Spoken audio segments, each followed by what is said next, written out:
Okay, I'm gonna show you how you can send a layer in Photoshop to bottom and the top.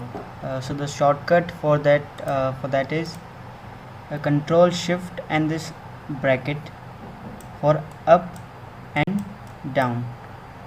So this is our image which I want to send to the background. So I will press Control Shift and square bracket, open one, then it will go to background, right?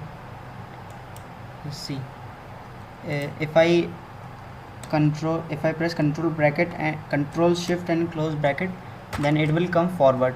See, it came on the top, and if I send it to the bottom, again Control Shift and open bracket.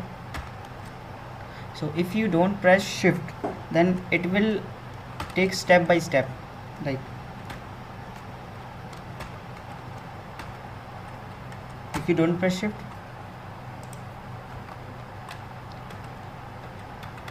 it will move step by step, but if you press Shift, then it will just jump from top to bottom,